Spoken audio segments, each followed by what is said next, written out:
अब बात उस शख्स की करेंगे जिसने धर्मेंद्र प्रधान के इस्तीफे को लेकर, शिक्षा सुधार को लेकर और लगातार नीट पेपर लीक मामले को लेकर ये आवाज बुलंद की। अनशन पर बैठे सोनम वांगचुक की भी प्रतिक्रिया सामने आ गई है। सोनम वांगचुक की प्रतिक्रिया सामने आई और कहा है उन्होंने ये लोकतंत्र की जीत है। देखिए, जिस सीजेपी के सभी प्रवक्ता जैनजी जो इस वक्त जंतर मंतर पर मौजूद हैं और वो सभी लोग जो इस पूरे मामले को बुलंदी के साथ उठा रहे थे, वो सभी यही कह रहे हैं कि ये लोकतंत्र की जीत है। और सोनम वांगचुक ने भी इस बात को एक बार फिर से दोहराया है और कहा है कि लोकतंत्र की जीत है, शांति और धैर्य की जीत बताया है सोनम वांगचुक ने धर्मेंद्र प्रधान के इस्तीफे को। क्योंकि धर्मेंद्र प्रधान के इस्तीफे को लेकर लगातार विरोध देखने को मिल रहा था देश भर में। सबसे पहले युवा जंतर मंतर पर बैठे और फिर इसके बाद ये देशव्यापी आंदोलन बना और उस आंदोलन का परिणाम और नतीजा ये रहा कि शिक्षा मंत्री धर्मेंद्र प्रधान ने अपने पद से इस्तीफा दे दिया। अब सोनम वांगचुक ने भी अपनी प्रतिक्रिया जारी कर दी है और उन्होंने कहा है साफ तौर पर यह शांति और धैर्य की जीत है, इससे बड़ा और कुछ नहीं हो सकता। लोग एक नारा लगाते थे, जिस ओर जवानी चलती है उस ओर जमाना चलता है। मैं देश के करोड़ों युवाओं को सैल्यूट करना चाहता हूं, नमन करना चाहता हूं। आपने दिखाया इस देश के प्रधानमंत्री को, इस देश की अहंकारी सरकार को, कि जब युवा जागता है तो सरकार को कुंभकर्ण की नींद तोड़नी पड़ती है। पिछले 1 महीने से जंतर मंतर पे आंदोलन चल रहा था, पूरे देश में उसके समर्थन में आंदोलन चल रहा था। सोनम वांगचुक जी ने अनशन किया, अभिजीत दीपके ने अनशन किया, आंदोलन चलाया और करोड़ों युवाओं ने देश के सड़क पर उतरकर इस आंदोलन को अपना समर्थन दिया। और एक ही मांग थी, शिक्षा मंत्री का इस्तीफा। बहुत साफ तौर पे युवाओं ने कहा था, इससे कम में कोई समझौता नहीं होगा। और जो सरकार किसी के आगे नहीं झुकी, पिछले 12 साल में मोदी सरकार का आप अगर रिकॉर्ड उठा के देखेंगे, हर आंदोलन को दमन से, लाठियों से कुचलने का काम किया। सिर्फ 2 वक्त आया जब सरकार को मजबूरी में झुकना पड़ा। एक, किसानों का आंदोलन, 1 साल के बाद सरकार झुकी। Anybody who is trying to make politics out of it, anything, they have not cared. They have stood for what they believed was right. They have fought for what they believed was right. And this is their victory. I give them my compliments. We in the Congress party have tried our best to support them in the strongest way possible. Rahul Gandhi ji has been talking about this issue of paper leaks and exams for a long time. For a long time. I think it's been over 2 or 3 years that he has been raising this issue. So I think that I want to compliment him as well, because he has raised this issue and he has got the rest of us in the party, the NSUI, the Youth Congress, to not only support the students but to create a movement all across the country for the rights of students, for the reform of our education system.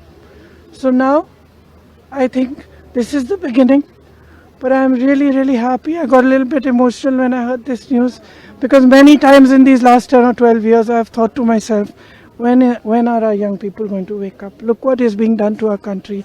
RSS is filling the entire educational system. Every post, every vice chancellor, the ideology of our forefathers has been broken down. Force is being used against young people, against anybody who raises their voice and protest. So today I'm a very happy person, because the youth of our country has spoken and nobody can ever dare to silence their voice. तो अभी आप राहुल गांधी की प्रतिक्रियाएं भी सुनी, वो भी आनी शुरू हो गई हैं। और प्रियंका गांधी को भी आप सुन रहे थे, इससे पहले संजय सिंह को आपने सुना। और हर कोई यही कह रहा है कि युवाओं की जीत है, लोकतंत्र की जीत है और जिस ओर जवानी चलती है उस ओर जमाना चलता है, ये कहा आप सांसद संजय सिंह ने।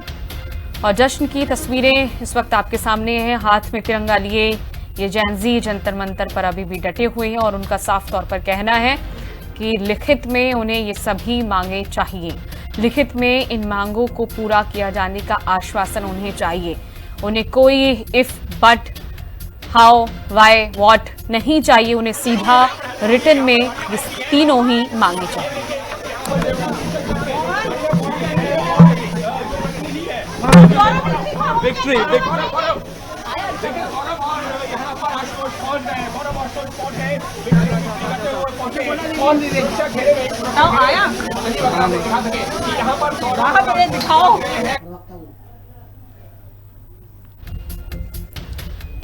तो देखिए, जंतर मंतर पर इस वक्त चारों ही तरफ खुशी का माहौल है। युवा झूम रहे हैं, खुशी से नाच रहे हैं और जिसके मन में जो आ रहा है अपने इस आंदोलन को लेकर, वो अपनी खुशी अपने अल्फाज के माध्यम से, अपने शब्दों के माध्यम से बयां कर रहा है। और जोश से भरा हुआ ये युवा जंतर मंतर पर अभी भी डटा हुआ है।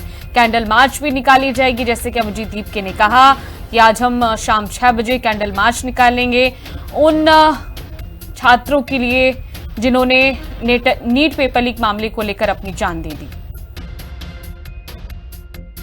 आप सबको बहुत बहुत बहुत बधाई। हमारे देश के युवाओं को, जेनजी को बहुत बधाई। बहुत खुशी की बात है, आप लोगों का संघर्ष रंग लाया। धर्मेंद्र प्रधान को अल्टीमेटली इस्तीफा देना पड़ा। ये पूरी डेमोक्रेसी की बहुत बड़ी जीत है। हमारे देश में लोगों का जनतंत्र से भरोसा ही उठ गया था। लोगों को लगने लगा था कि सरकारें सुनती नहीं है। जनता सरकारों के सामने चिल्लाती रहती थी, गिड़गिड़ाती रहती थी। हर चीज के लिए हम सरकार को हाथ जोड़ते रहते थे, पैर पकड़ते। सरकारें कभी सुनती नहीं थी। इतना बड़ा संघर्ष हुआ और अल्टीमेटली सरकार के अहंकार को झुकना पड़ा, जनता के सामने झुकना पड़ा। ये बहुत बड़ी जीत है, पूरे जनतंत्र की जीत है, डेमोक्रेसी की जीत है। और सरकार को भी अब समझ लेना चाहिए कि आपको जनता की सुननी पड़ेगी। ये डेमोक्रेसी है, democracy is by the people, of the people, for the people. मैं उम्मीद करता हूं कि सरकार नीट के सिस्टम को ठीक करेगी ताकि अगली साल अब से पेपर लीक होना बंद हो जाए इस देश के अंदर। अब हमारे बच्चों को आत्महत्या ना करनी पड़े। बड़ी खबर आपको बता देते हैं, इस वक्त की बड़ी खबर भी सामने आ रही है।